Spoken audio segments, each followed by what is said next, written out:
Hello everyone. आज मैं math short tricks में और कुछ इंपोर्टेंट क्वेश्चन बताने वाला हूं। तो देखिए, हमारा पहला क्वेश्चन है, there are some goats and some peacocks in a farm. If the number of heads are 60 and the number of legs are 170, find the number of goats. यानी एक फार्म में कुछ बकरियां हैं और कुछ मोर है, जिनमें जो सिरों की संख्या वो कितनी है, 60 है, और जो पैरों की संख्या वो 170 है। तो हमें क्या बताना है, कुल बकरियों की संख्या कितनी होगी। तो सबसे पहले देखते हैं कि नंबर ऑफ हेड्स कितने हैं, 60, और नंबर ऑफ लेग्स कितनी है, 170। तो नंबर ऑफ लेग्स में देखिए आप कितनी है, लेग्स होगी 170, और टोटल नंबर ऑफ हेड्स कितने हैं, हेड्स हो गए 60। अब देखिए कुछ जो यहाँ पे एनिमल्स हैं, एनिमल्स में क्या है एक तो गॉट्स होगी और एक पीकॉक्स होगी। तो गोट में कितनी लेग्स होती है, एक गोट में नंबर ऑफ लेग्स होती है 4, और पीकॉक में नंबर ऑफ लेग्स कितनी होती है 2। लेकिन जो नंबर ऑफ हेड्स होते हैं, नंबर ऑफ हेड्स में यानी सिंगल में एक ही हेड होता है, गोट हो या पीकॉक हो, जो नंबर ऑफ हेड होगा वो एक ही होगा, नंबर ऑफ लेग्स डिफरेंट होंगे। तो ये समझ लीजिए कि जितने नंबर ऑफ हेड्स है, यानी टोटल जो हमारे जो गॉट्स और जो पीकॉक्स है, टोटल वो 60 होने चाहिए, 60 से कम या ज्यादा नहीं हो सकते, क्योंकि नंबर ऑफ हेड्स 60 है। तो मान लेते हैं, let the number of peacocks equals to 60। तो 60 क्या मान लेते हैं, पीकॉक जो हमारे कितने हैं, 60 है। तो अगर पीकॉक 60 है तो पीकॉक में लेग्स कितने होते हैं, 2। तो इसको हम 2 से मल्टीप्लाई करेंगे, तो टोटल जो लेग्स होगी पीकॉक्स की वो कितनी हो जाएगी, वो हो जाएगी 120। टोटल नंबर ऑफ लेग्स कितना है, 170। तो नंबर ऑफ लेग्स कितना बचेंगे, तो 170 में से 120 माइनस कर दीजिए, तो कितना बचेगा, ये बचे टोटल रिमेनिंग जो लेग्स बचे वो ये बचे 50। अब रिमेनिंग लेग्स कितनी है, 50 है, और 50। अब नंबर ऑफ गोट्स कितने होंगे, क्या करेंगे, इसको लास्ट में इसको डिवाइड कर दीजिए 2 से। तो 2 से डिवाइड करते हैं हमारा आंसर आ जाएगा 25। तो एक बार और जान लेते हैं कि लेग्स 170 है, हेड्स कितने हो गए, टोटल 60 हो गए, और इसका मतलब टोटल नंबर ऑफ एनिमल्स भी इतने ही है, हमारे 60 है। और पिकॉक कितने हो गए, पिकॉक की जो लेग्स है वो कितने हो गए, 120, क्योंकि पिकॉक में 2 लेग्स होती है। तो 60 को 2 से मल्टीप्लाई करके कितना बचा, ये आ गया 120। अब रिमेनिंग लेग्स कितने बचे, टोटल नंबर ऑफ लेग्स है 170, तो 170 से में से अगर 120 माइनस कर दे तो बचेगा कितना, 50 को लास्ट में क्या करेंगे, 2 से डिवाइड। तो 2 से डिवाइड करते आ जाएगा 25। तो हमारा कौन सा ऑप्शन सही है इसमें, सी ऑप्शन करेक्ट है इसका।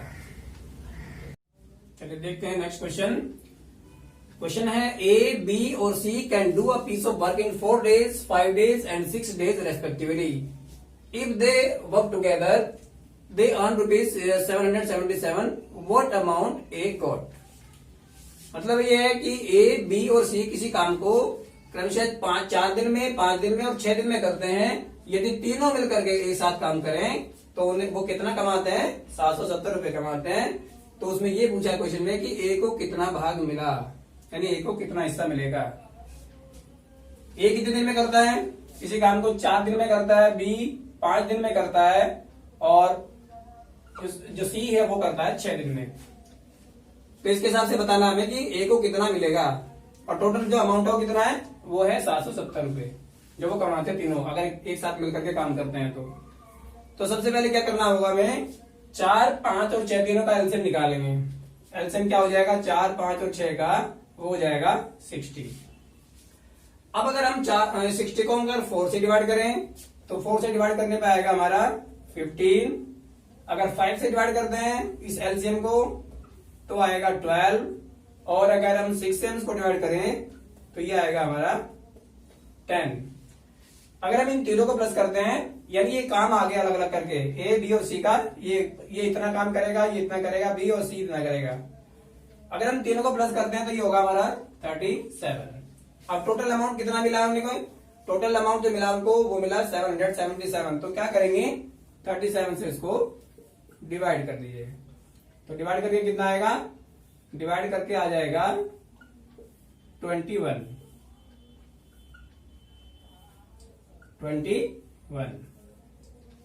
अब इस 21 का क्या करना है? अब ए का जो अमाउंट है कितना है, एलसीएम के हिसाब से कितना जा रहा है, ए को 15 जा रहा है, यानी इतना वर्क करता है वो। तो क्या करेंगे, इस 21 को मल्टीप्लाई कर दीजिए 15 से। 21 इंटू 15, तो यही हमारा आंसर होगा। कितना आ गया आंसर? 315।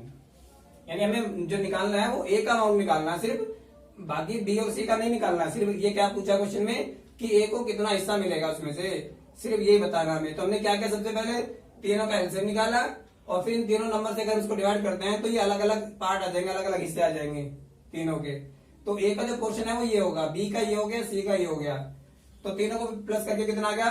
37। 37 से जो टोटल अमाउंट है हमने क्या किया, उसको डिवाइड कर दिया। और जो ए की अमाउंट है, जो ए का जो वर्क है, उससे हमने क्या किया, उसको मल्टीप्लाई कर दिया। तो ये आ गया ए का अमाउंट। चलिए एक और क्वेश्चन देखते हैं। A can do a piece of work in 20 days, B can do it in 25 days. If they work together for 5 days, B left the work. In how many days A alone can do the remaining work. यानी हिंदी में समझ लीजिए इसको, ए किसी काम को 20 दिन में करता है, बी उसी काम को 25 दिन में कर सकता है। दोनों ने मिलकर 5 दिन तक एक साथ कार्य किया, उसके बाद बी ने काम को छोड़ दिया। अब बचे हुए काम को ए अकेला कितने दिन में पूरा करेगा? तो सबसे पहले देखिए, ए कितने दिन में करता है?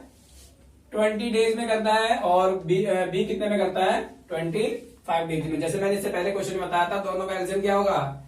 एलसीएम हो जाएगा दोनों का 100। अगर इस 100 को हम डिवाइड करते हैं 20 से, तो ये 1 डे का वर्क निकल जाएगा ए का। और अगर इस 100 को डिवाइड करते हैं हम 25 से, तो 1 डे का वर्क किसका निकल जाएगा? वो निकल जाएगा बी का। दोनों को प्लस कर देते हैं, तो ये दोनों का 1 डे का वर्क हो गया। और दोनों ने कितने दिन तक काम किया? पहले एक साथ दोनों ने मिलकर के 5 दिन तक एक साथ काम किया। तो अगर हम इसको 5 से मल्टीप्लाई कर दें, तो ये हमारा जो आ जाएगा कितना? 45। इतना वर्क आ गया दोनों का 5 दिन का काम। अब बचा काम कितना? टोटल कितना है? जो एलसीएम है वो हमारा टोटल हो गया, और ये जो 5 दिन में काम फिनिश हो गया वो कितना है? वो 45 हो गया। तो बचा हुआ काम क्या होगा? जो लेफ्ट वर्क होगा, लेफ्ट वर्क यानी शेष काम जो होगा, वो 100 में से माइनस कर दीजिए 45 को। तो कितना बचेगा? ये बचा हमारा 55 बचा। हमें निकालना क्या है? हमें निकालना है अब बचे हुए काम को ए कितने दिन में पूरा करेगा। तो ए का एक दिन का काम कितना है? 5। ए का कितना है? 5। बी का कितना है? 4। तो क्या करें, इस 55 को, जो रिमेनिंग वर्क है, जो बचा हुआ काम है, उस 55 को किससे डिवाइड कर दीजिए? इस 5 से, क्योंकि ए का जो वर्क है एक दिन का ये है। तो उसे कितने दिन लगेंगे? उसके लगेंगे 11 डेज। तो हमारा कौन सा ऑप्शन सही है? हमारा डी ऑप्शन सही है, 11 डेज। चलिए देखते हैं एक और question. The working capacity of A is double than B if A takes 10 less days than B to do a piece of work. In how many days they complete the work together. A की जो कार्य क्षमता है वो B से दोगुनी है। यदि किसी कार्य को करने में ए बी से 10 दिन कम लेता है, तो दोनों मिलकर उसे कितने दिन में समाप्त करेंगे? क्वेश्चन दोबारा से समझ लीजिए।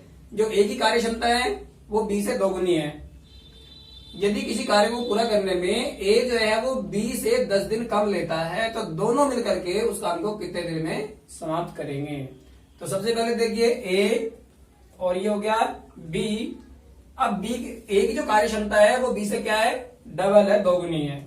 अगर हम इसको रेशियो में देखें तो वो इस तरीके से होगा, यानी ए की जो कार्य क्षमता है ये क्या होगी? ये होगी वर्किंग कैपेसिटी। Working capacity. और ये हो गया टाइम। अब टाइम में क्या हुआ? टाइम में उल्टा हो जाएगा इसका, क्योंकि इसकी वर्किंग कैपेसिटी ज्यादा है, डबल है इसकी हाफ है। तो टाइम इसमें इसका हाफ हो जाएगा और इसका डबल टाइम हो जाएगा। यही होगा टाइम में। अगर वर्किंग कैपेसिटी में ये रेशियो है तो टाइम में रेशियो ये हो जाएगा, क्योंकि इसे टाइम कम लगेगा, इसे टाइम ज्यादा लगेगा, क्योंकि इसकी वर्किंग कैपेसिटी ज्यादा है इसलिए टाइम कम लगेगा। अब देखिए इसमें 10 दिन काम, इसमें लिखा है कि ए बी से 10 दिन कम लेता है। अगर हम ए के मान के चले डेज, कितने डेज होंगे यहाँ पे, अगर ए के डेज 10 हो गए तो बी के डेज कितने होंगे, ये हो जाएंगे 20। कितने डेज हो जाएंगे, 20 डेज। तो दोनों में कितना डिफरेंस आ गया, 10 दिन का अंतर इसके अंदर आ गया। अगर ये 10 दिन लेता है किसी काम को करने में तो बी कितना लेगा, 20 दिन लेगा। तो दोनों में कितना डिफरेंस हो गया, 10 का डिफरेंस हो गया। अब 10 और 20 दोनों का एलसीएम क्या होगा, दोनों का एलसीएम हो जाएगा 20। ठीक है। और दोनों की अगर रेशो का सम करें, क्योंकि हमें क्या निकालना है कि दोनों मिलकर के उसे कितने दिन में समाप्त करेंगे। दोनों की रेशो का अगर सम करते हैं तो वो क्या आएगा हमारा, वो आएगा 2:1 है ना, तो ये हो जाएगा 2 + 1 = 3। ये दोनों की रेशोज का सम हो गया। और ये हो गया दोनों का एलसीएम, दोनों का जो कितने डेज लेते हैं दोनों का एलसीएम, ये आ गया 20। 10 और 20 का एलसीएम 20 होता है। तो अब दोनों को कितना टाइम लगेगा, क्या करें, इस एलसीएम को जो रेशो का सम हमने किया है उससे डिवाइड कर दीजिए। तो उसको डिवाइड करके कितना आएगा, इसे डिवाइड करके आ जाएगा 6/2/3 डेज। अगर आप इसको 20 को डिवाइड करते हैं 3 से तो आंसर क्या आएगा, 6/2/3। यानी दोनों को जो पूरा काम करने में टाइम लगेगा वो कितना लगेगा, 6/2/3, यानी 6 से 2/3 इतने डेज लगेंगे। तो हमारा कौन सा ऑप्शन सही है, ये हमारा सी ऑप्शन सही है इसमें। चलिए एक क्वेश्चन और देखते हैं इसमें। Rekha can do a piece of work in 12 days, Reena can do it in 9 days, they work together for 4 days, find the remaining work. यानी रेखा और रीना किसी काम को क्रमशः 12 दिन में और 9 दिन में समाप्त कर सकती हैं। उन्होंने 4 दिनों तक काम किया। अब 4 दिनों के बाद कितना काम बचा, जो शेष काम बचा वो हमें निकालना है। एक बार क्वेश्चन फिर से समझ लीजिए। रेखा और रीना किसी काम को 12 दिन में और 9 दिन में, इसका मतलब है कि रेखा उस काम को 12 दिन में कर सकती है और रीना उसी काम को 9 दिन में समाप्त कर सकती है। और दोनों मिलकर के दोनों ने 4 दिनों तक काम किया। अब 4 दिन काम करने के बाद दोनों के वो कितना काम बाकी रह गया वो हमें बताना है। तो सबसे पहले क्या करना होता है हमें, जैसे मैंने इससे पहले क्वेश्चन में भी बताया कि जो 12 है और जो 9 है, जितने दिन में वो काम करती है, दोनों का एलसीएम निकाल लेंगे सबसे पहले। तो दोनों का एलसीएम क्या होगा, 12 और 9 का एलसीएम आ जाएगा 36। अगर हम इस एलसीएम को इससे डिवाइड करते हैं, 12 से डिवाइड करते हैं तो कितना आएगा 3। और अगर 36 को हम एलसीएम को अगर डिवाइड करते हैं 9 से तो ये आ जाएगा 4। यानी ये अलग अलग डेज आ गए दोनों के, अलग अलग जो वर्क है इसका, रेखा का ये हो गया, रीना का ये हो गया। तो टोटल मिला के कितना हो गया, टोटल मिला के हो जाएगा 7। अब ये दोनों का काम आ गया 1 दिन का, और उन्होंने काम कितने दिन तक कराया, 4 दिन तक काम किया। तो आप 7 को मल्टीप्लाई किससे करेंगे, 4 से, तो कितना हो गया 28। यानी इतने डेज काम हो चुका है। और टोटल डेज कितने हैं 36। तो रिमेनिंग डेज कितने बचे, रिमेनिंग डेज कितने बचे हमारे पास में, 36 में से, यानी टोटल में से माइनस कर देंगे 28, तो ये आ जाएगा कितना 8 डेज। 8 डेज हमारे पास में बाकी रह गए। यानी अगर 8 दिन और वो काम करते तो वो काम क्या हो जाता, फिनिश हो जाता। लेकिन हमें क्या निकालना है, बचा हुआ काम निकालना है। तो जो रिमेनिंग वर्क होगा वो क्या होगा, ये तो रिमेनिंग डेज आ गए हमारे 8, और रिमेनिंग वर्क क्या होगा, जो बचा हुआ काम है वो बचा हुआ काम हो जाएगा हमारा 8, और जो टोटल डेज थे हमारे कितने 36, क्या करें उसको डिवाइड कर दीजिए। तो 4 2 जा 8, 4 9 जा 36, यानी कितना काम शेष रह गया 2/9। तो कौन सा ऑप्शन सही है हमारा, ये जो हमारा 4th ऑप्शन है इसमें ये सही है।